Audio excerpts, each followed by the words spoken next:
Tossing Grenades at Windmills podcast. Welcome to the Tossing Grenades at Windmills podcast. I am Rhombus Tix. This is a series called Swamp Castle, where I read some of my older stories. And today I'm going to read you Gratitude Begats. Bisha was not happy. She had not signed up for this sort of thing. She was a second-rank medical technician, not some swamp-tromping, leather-booted Marine. It wasn't fair. She was supposed to be able to see the sights of the galaxy without selling her soul for it. She looked down at the tiny canister at her hip. She had to get this to Snot Landing or there wouldn't be anyone there to save. A lesser person would have boldly considered herself a hero, working to save hapless, ignorant ground pounders with the celestial technology from on high. She knew better. She had a debt to pay. Lightning struck the trees again. One foot went in front of the other. She slowly made her way forward. It was raining. It was always raining. It would be raining for the next 400 years. Her muscles ached. Her lungs screamed for release, but she had to measure her oxygen. The filters, powered by the movement of her body, slowly converted the atmosphere around her into breathable oxygen. The reserve tank was for emergencies only, and she had a suspicion that out here in the middle of nowhere, there were going to be plenty of emergencies. She saw something in the distance. At first, she thought it was might be a radical or the like, but they operated on an entirely different continent. It was impossible that they would be out here. It wasn't impossible that they would be out here, just very unlikely. A building slowly emerged from the gloom. It surprised her. The cabin was a godsend. She didn't know who owned it, but she headed there as quickly as she could. A tiny part of her hoped that she could dump the vaccine with the local and send them onward, but she was not so naive as to believe that such a thing was possible, or likely. Her life just didn't work that way. The food had been the first thing to collapse, and that had made everything else stop working. Azeroth was a hell planet, well without the creature comforts of home. Terraforming was a finicky process designed to enhance life as much as possible, and that included the smallest kind of life. Nature had a way of taking advantage of opportunities, and right now, Azeroth might as well have been a giant neon sign in orbit that said, 4 horsemen welcome. Slower than light travel made it difficult for ships to cross the vast gulfs between stars. Even with the cheat drive, they could only cut that by a factor of half. And all the shortcuts in the universe wouldn't give them the ability to send a distress call faster than the nearest courier ship. Hell worlds like Azeroth didn't have courier ships. Indeed, with the exception of the occasional trader, the medship was the only ship to ever visit them on a regular basis. Part of the Zerah Code demanded that all citizens have access to top-tier medical care, even if that care was only available on a 4-year basis. Thus, the circuit ships ran between 7 to 10 hell worlds, usually stopping at a node to replenish supplies or provided much-needed R&R for the crew. Bisha had only signed up for 1 tour of duty. After that, she was either going to sign up for one of the Navy ships or an explorer. There was always a demand for trained personnel. She could set her own terms. They could churn out ships faster than people could film them, but they could only cram knowledge into so many heads at a time. People who knew what they were doing and could be trusted to do it were the only bottleneck to man's expansion to the stars. And even that wasn't saying much. Just thinking of home made her long for sunlight. She'd only been on this planet for 7 hours and she already hated it. She hated the smells, she hated the ignorance that people here think that they could tamper with democracy and just let it die while they let a system unravel around them. Above it all, she hated that it was because it was dirty, grimy, and slimy. She was a medical technician. She didn't work with people, only machines. Slime was not something that she had signed up for, and yet now she was almost drowning in it. The people on the stations lived very comfortably. There were 3 of them that hung in orbit. The larger held the engineers, technicians, scholars, and politicians of the colony. The lower rungs of society, those who could not afford to live on that station, had to deal with being in one of the settlements on the ground.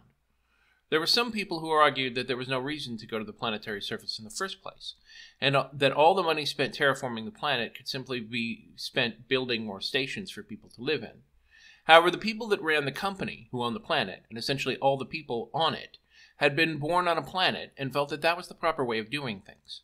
A planet was a proper long-term investment. A station could malfunction at any time. That was their view, at the least. Of course, there hadn't been a single fatality from a total station failure in over 100 years. Accidents, to be sure, but station accidents were much more rare than groundside ones because people who were on them were so well trained. They knew that space was dangerous and had to work for their survival rather than take it for granted. On the other hand, things had malfunctioned pretty badly. They should have sent a robot, but the idiot rebel droids just shot down anything that their sensors picked up. Ultimately, the only way to get a vaccine through was to put it on a person, and that person being a human being. She stumbled into the cabin and gasped for air. The cabin had a fine biomesh to purify the air without a suit. She had forgotten how sweet fresh air smelled. Funny how you appreciated something so simple after you'd been without it for a while. A quick look around the cabin told her that it had belonged to one of the cultists, one of those bizarre people who believed that the only way to properly terraform a world came by spiritually bonding people to it. They worked alone in groups of 4 or 5 and sent forth psychic shockwaves to help prime the world for human habitation. They had attracted some attention from the fringe media at first, but after enough studies, it was rather evident that if anything, the cultists somehow slowed the terraforming process by consuming resources that could be used for something else. Of course, the stupid Lizra Convention also permitted them freedom of religion. Bisha was rapidly becoming a supporter of benevolent dictatorships. Bisha looked around the cabin. It was a Spartan thing, with barely a handful of furniture and supplies. The hermit had quite clearly had something unusual in mind, because even cultists usually had the basics of humanity. There were no visible electronics anywhere. The cabin had 2 rooms, a bedroom, and a work/living space. The walls of the cabin were made of genetically modified trees that had been planted there at the Hell World's founding 4 generations ago. The bed was also made of solid hewn logs with several woven quilts underneath to provide a level of comfort and sleep. However, the tropical heat of the place left little need for blankets at night. Indeed, how someone could live here that long without a cooling unit was entirely beyond her. What she did know was that the loom in the far corner showed that the hermit had made everything himself. This place was remarkably well kept. Maybe he was she. Somehow she didn't think so. Hell worlds did not have the typical forces of decay that a world with native life did, since most of the bacteria had to be imported. This made it easy to create materials that were resistant to it, so the cabin and all of the things in it that could theoretically have been here for a very long time without any visible sign of aging. Still, Bisha didn't think that it had been that long. Feel, intuition. Say what you would about the woman's intuition. Bisha preferred to trust her own senses. Sure, there might be things in the universe that the rational mind couldn't account for, but that didn't mean they did her any good. They certainly hadn't helped her to avoid the situation she currently found herself in. She found the food larder in the corner of a larger room. It contained a large assortment of fruits, berries, and cheese. Where had she gotten cheese? She supposed that someone could live off the fruits and such by gathering them in the forest. She'd passed a few fruit trees, and she ravenously ate one of the apples. Her common sense told her that this was not a good idea, since the hermit could have poisoned them, as was far more common in the uninitiated spacer might think, laced them with some kind of psychopathic drug, or psychedelic drug for that matter. But given the nature of her surroundings, she didn't think it likely. She sat down at the hand-carved chair next to the table and took a few minutes to rest. It was at least another 6 hours to the settlement, and it had been very hard going. She railed against the fates for making her such a small person that she wasn't feeling altruistic or heroic. She just didn't care enough, and she hated herself for it. A large banging began to tap the roof. At first she thought it might be a falling tree branch, but it kept happening over and over again. She looked at the window and saw, much to her horror, that fist-sized hailstones had begun to pelt the ground around the cabin for as far as the eye could see. The aisles of artificially planted trees left her feeling like she was looking in two mirrors placed side by side, getting smaller and smaller until they vanished in the darkness. The eerie beauty of the scene and the preternatural quiet of the forest caught her mind for a few moments until she realized the implications of what this meant. The radicals had gained control of the weather satellites. While the roof might be capable of protecting her from this sudden storm, and she thanked the hermit gratefully for it, if she stepped out into that nightmare, she was doomed. Her comm unit was not working properly, probably due to the interference of the radicals. This was all just insane. The militia was supposed to take care of this kind of thing. How could they screw up something so basic as securing the weather satellites? It was over. She spent over an hour doing nothing but crying. It was more than crying. It was a full-out fury. She attacked the wooden bed with her fists. The wood before her represented everything that was wrong with the world, and everything that she couldn't change. She beat on it until the skin on her hands started to chafe and become raw. Eventually, she collapsed from exhaustion and nearly went to sleep. Sleep would be good. There was nothing that she could do now anyway. She started to rise up to her knees when she spotted a small leather-bound book underneath the bed. She quickly thumbed through the delicate pages. Apparently, it had been some kind of a journal. She hesitated. She thought maybe there was something useful in the book, though what she couldn't begin to fathom. At least it was something to do, though she was terribly tired. With the exertion of will and a quiet respect for the dead, she slowly began to read the first portion of the journal. It had been written by one Adolphic Giraffe, who believed in nothing and no one. That surprised her a great deal, but she had to admit that she did not see any of the typical religious trappings around the cabin. "I am a damned soul," he wrote. Apparently, he had not been entirely without religion at all. She continued to read. "I have killed thousands in my time. There's nothing new in my torment. Every soldier worth anything from the beginning of time has eventually felt regret for the lives that he has taken.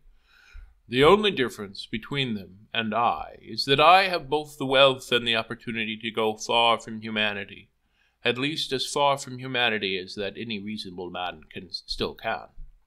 Bisha suspected that his self-proclaimed desire for penance and isolation was not as great as he let on, and that he was merely deceiving himself by making a show for it. And if that was the case, then he was a coward. She had no respect for cowards. She should know she was one. Eventually, she decided to read it, because it was the only thing in the place to distract her from the palpable aura of depression she felt about the place. Or maybe that was just her. Same difference, really. "I will be honest. I have considered ending my life. However, I feel something inherently wrong with it. There is no honor in the act. It is too easy. It would not compensate for the lives I have taken. Yet in the end, is there honestly anything I could ever do that would allow such? I have come to understand the value of life, any life, no matter how small it is in isolation of this place." Bisha sighed. She understood a lot of what this guy was saying. Oh, not the "I am a mass murderer" part, but the "I am lost and alone in a pointless world" part. She continued reading after skipping several entries. The lack of companionship is already starting to degrade the fringes of my mind. This is, of course, purely voluntary on my part. I can, at any time, go to the nearby primitives' village, but I find this distasteful. I came here to be alone. I am not sure if this slow madness of solitude is better for my soul, or simply a mental alcohol to wash away the memories of the past by filling them with hour upon endless hour in silently whispering forest. What I do know is that I hate it. I hate every limited living thing on this planet for the simple reason that it is. I know of no solution to the problem. An asteroid hermitage would be no better and no closer to what I seek, whatever that may be. She closed the book and looked around the small hut. What had happened to this guy? There were no evident clues about his having been here in a while. The place was very neat and extremely well kept. It was like they had gone away for a while, but were expecting to return. She slapped herself on the forehead. All she had to do was read the last entry in the journal. "We made it. I was wrong. I do not believe in any kind of god or godness or whatever. But I am forced to admit that I might be wrong. This annoys me. But I am not a stupid man, even if I am a stubborn one. I have recovered, and she has recovered. I will return the girl to the village, and I will return to my solitude. I will be a different man than I am, perhaps. But there are still many things I need to work out. It's frustrating, but it is something that I know I must do. I was surprised to find out that I have a soul after all. Bisha rubbed her eyes and shook her head. Well, now she knew why you weren't supposed to read the last page of a mystery novel. Still, she had the most important information. The man was not here. Ironically, this filled her with a pain of regret, since the man had gone on to one of the nearby villages, and the odds of survival were minute. He had gone from being a minor but pleasant distraction, indeed her only distraction, from her failure, to a vivid reminder of her own failure. She tossed the book into a corner and wept like a little girl for what seemed like hours. She howled, she shrieked, she banged her fist on the bed, and threw a tantrum of shame and fury until she could hardly move. She checked the chronometer. It had been broken. Only 10 minutes had passed. It had to be broken. Only 10 minutes had passed. For a brief instant, she entertained the possibility that she might be dead, and then in some kind of bizarre hell. But the effects of time dilation on a mind had nothing to occupy it, were well known. She had never had to deal with the stress of this magnitude before, and she knew she wasn't handling it well. She still couldn't think of anything to do. The hail continued to smash the trees outside, like a pair of giant invisible hands breaking endless breadsticks. A few chunks of them even hit the house. The roof somehow managed to hold on to this endless assault, but it was enough to keep her from any kind of sleep, no matter how hard she tried. She had been the victim of her own conscience, though her rational mind told her that it would only be folly to go outside as it was. It would be suicide. What good would she be to the people of the village if she were dead? Still, to stay sane, she needed some kind of distraction, any kind of distraction. She looked back forlornly at the book. What a spoiled child she was. Having been raised in a world of endless entertainment and virtual reality, she had constantly had something in which to immerse her consciousness. 1,500 years ago, the medieval peasants of Europe had no such distractions. All they had was the ability to work with that soil. Occasionally, they might have had a puppet show or badly acted passion play to distract them, but that didn't matter much to her right now. She continued to read, but in the middle rather than at the end of the book. The roar I heard this morning could only have been from the landing of the ship, but I find it highly disturbing that the engines sounded like nothing I've ever experienced. Given the fact that neither aliens nor advanced prototype engineers would see fit to come to my lonely neck of the planet, I am forced to concede the possibility that someone might have made an emergency landing. I must break my solitude and move to discover the source. Another entry. I moved when the sun was in the middle of ascent in the morning, so I could have long shadows to help guide me on my journey. The bottom of the forest might be haunted by unending sameness, but the tops of the trees are different as any human being, and a clever man can use them to navigate the wood without a sat device. Such devices are prone to break down, and a man in a position such as me can hardly afford to have it replaced, at least not in the currency of the soul. I chose isolation for a reason. Another entry. After several hours, I was able to discover the source of the problem. It was indeed a spaceship, and it was a small one. I'd frankly never seen one that small. It was a cylinder of 2 meters in length and a meter in radius. At first I thought I'd been mistaken, but it was some kind of unmanned craft, but on closer look, I saw the thick ooze glass held something underneath that moved and writhed. I carefully pulled back the vegetation and on the cover and found the handle. I pulled the cockpit, and it opened with a hiss. Inside, I found a 7-year-old girl scared out of her mind. She was dressed in a standard station jumpsuit, though it was neat, folded, and pressed. She carried no ID of any kind, so I had no idea who she was, but she wasn't saying anything. All she was doing was crying. I lifted her out immediately after my watch confirmed that she was medically safe to move. Whatever was bothering her, it had nothing to do with injury. I carefully reached out and attempted to make cooing sounds as I pulled her out. She poked me in the eye. In retrospect, I suppose it is some kind of miracle that I did not react with physical violence. The wars were hard on those who survived them, and they carry a price on those that do. On the other hand, perhaps I'm just being cynical. Training has become much more advanced in recent decades, and unless a child is seen as a visible threat, no soldier will ever attack one. The ability to detect subtle motions of body language indicating a hostile threat is much easier in children, and generally only the most desperate of armies use their offspring in suicide attacks.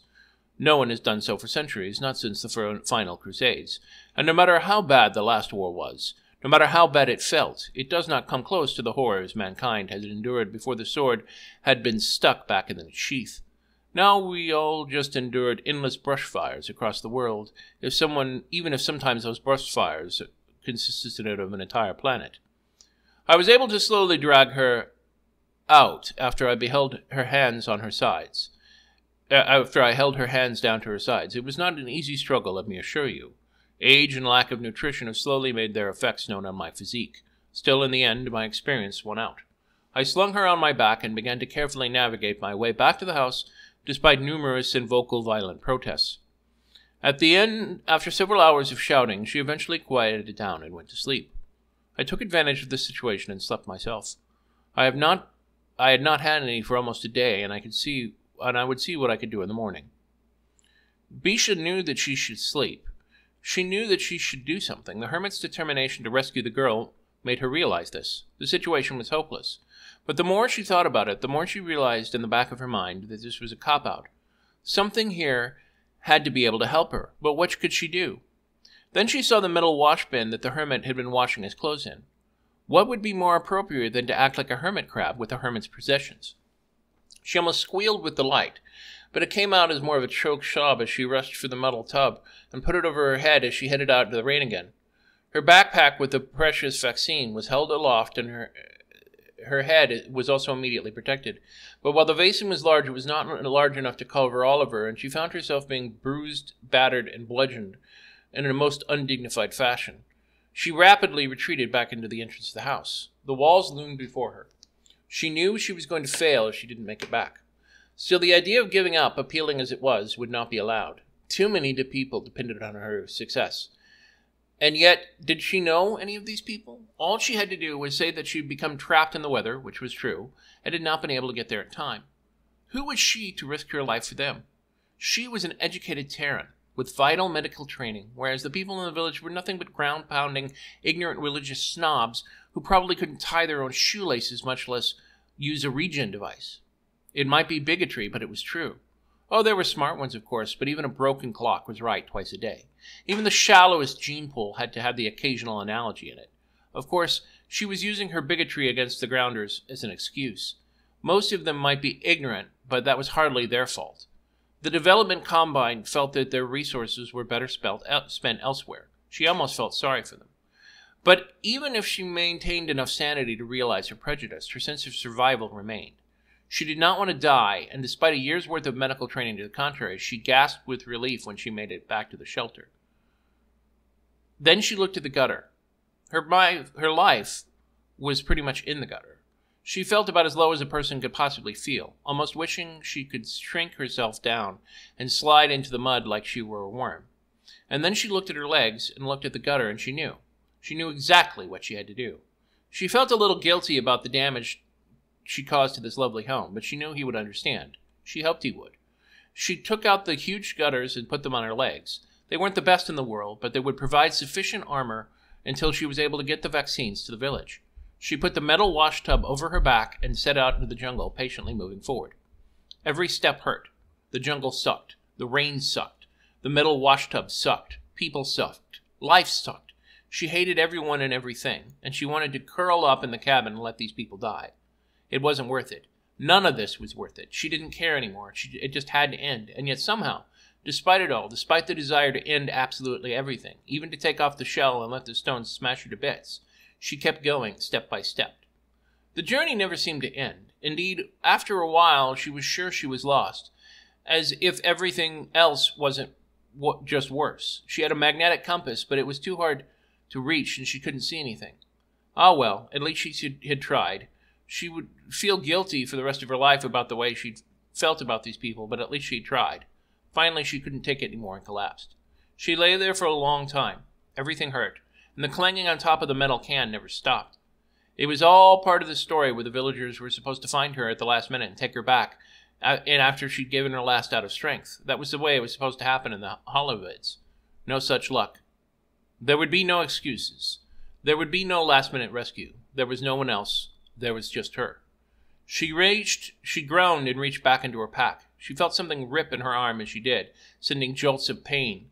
She ignored it, or at least tried to. She looked at the compass. It pointed north. She just needed to go northeast if she was ever going to reach the village. And even if she and even then she could possibly miss it. It was hopeless, but she had to try. She got up and fell down 3 times before waiting, breathing in a lung full of mud, and then standing to try again. There was a knock outside of her tin. She lifted the faceplate and looked outside. She saw a gruff face looking back at her, the kind that looked like it had been against a grindstone for hours until all the edges had been worn away to reveal nothing but calluses underneath. She tried to smile but couldn't manage. The hermit never said a word, and she couldn't say anything, not even if she tried. She still managed to reach down to the small pouch of vaccine and thrust it into the waiting hands of the hermit. He looked at her with a different look then, a kind of wonder that showed he could empathize with what she had been through and why. He bent down, picked her up like she weighed nothing, and carried her through the trees into several ramshackle huts beyond. She heard the shouts of greeting and exultation and knew that they understood what the medicine was for. She had done what she had come to do, and with that her mind blackened into unconsciousness. She knew peace without guilt at last, and she slept. When she woke up, she found herself in a hospital bed on the ship that had been bound by the system. The disaster had already cost the ship valuable time, and more importantly, the government was going to want to know what had happened here. She could barely move at first, moving in and out of consciousness, but the facilities aboard the men's ship were quite good. She didn't know what to make of the letters, dozens of them all thanking her for what she'd done, but she felt like she didn't deserve him. The little girl had written her, and apparently the ship with her, visiting her from time to time, but the hermit had never written anything. She felt a sense of loss at that, for reading through his journal, she'd felt a connection to him. She wanted to know who she was. He'd been the one ultimately responsible for helping her get through. She felt a little cheated, but given how close she had come to failure, she knew that no one had a right to any glory as they tried to laud her. She spent most of her time in the cabin by herself, looking at a tin. She found it waiting for her when she finally got out of the hospital. The hermit sent her a letter, but he had sent a chunk of metal. Whether it was a sense of approval or simply because she had ruined it, she didn't know. Deep in her heart, she liked to think it was the former, but suspected it was a bit of both. So, okay, story. I'm going to give this one a B rather than a B minus. The writing is not bad.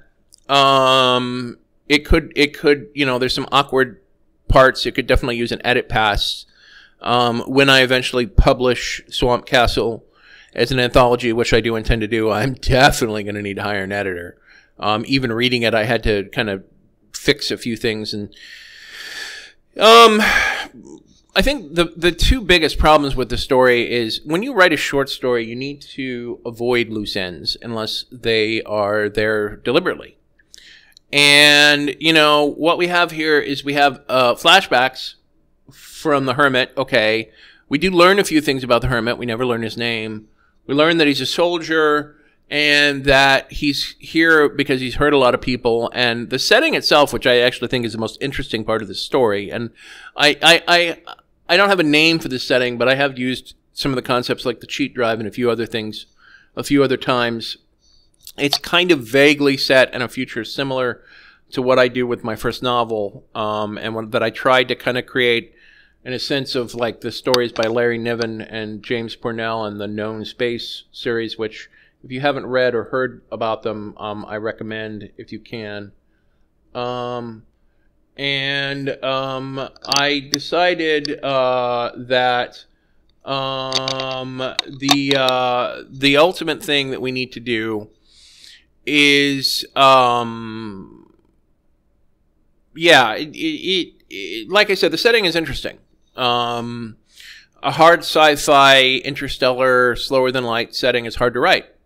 Physics is a harsh mistress, and I think ultimately we will overcome it. I think FTL is going to happen, even if the science behind it is very speculative. But I think at the end of the day, if we don't kill each other, we tend to overcome things, and the universe is more complicated than we think it is. So I have no scientific basis for, except for a few vague articles on warp drive. But I think ultimately we will have FTL. But that doesn't mean that we might not still have centuries of slower than light travel. Either way, the future we do know is going to look so alien that... anyway, so my point is that the setting is interesting. Bisha is this is kind of a woman versus herself or a woman versus environment that has other people in it, and that's kind of what I was going for with this story, and that's why I give it a B rather than a lower grade. But like I said, there's elements that don't make sense. Like, okay, so the hermit wasn't there because he rescues this little girl that landed in a tiny spaceship, but we don't know anything about the little girl, right? There's no closure about why she left, or the fact, I could have easily said that she escaped because she had accidentally caused the ward that the radicals were using, and that had been the medical emergency, and she felt really bad about it. But it wouldn't have been necessary to complete the story where Bisha realized that she needed to grow up and do what she needed to. And so I guess my point is that I could have simplified it in the story by simply having a little village girl show up, and the old grizzled soldier realized he had to break his isolation and take her back. The fact that it had been a spaceship was an unnecessary detail that leaves the reader scratching their head going, wait, what? Exactly. So basically, like I said, this is a story that I think could work. It's a little too long, but, some edit passes would make this printable. But I will also be honest, the basic premise of med tech and slower than light future civilization delivers vaccine to primitive planet and grows up doing it. I've read stories like this, a lot of them from the 70s and 80s, and I don't feel that this adds anything to the genre. I like the story. It's passable. It's entertaining. But these days, if you're going to publish a short story, you need to kick it up a notch. If you're going to get out of the slush pile, you need to be more inventive. So solid writing, with, that some editing could fix. Nothing here that can't, that's ridiculous, like the one story I didn't even bother to read, but, I could have done better.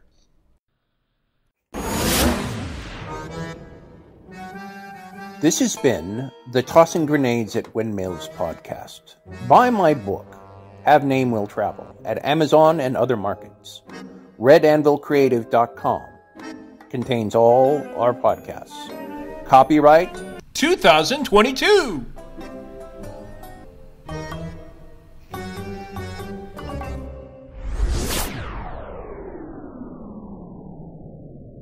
To fight the forces of evil!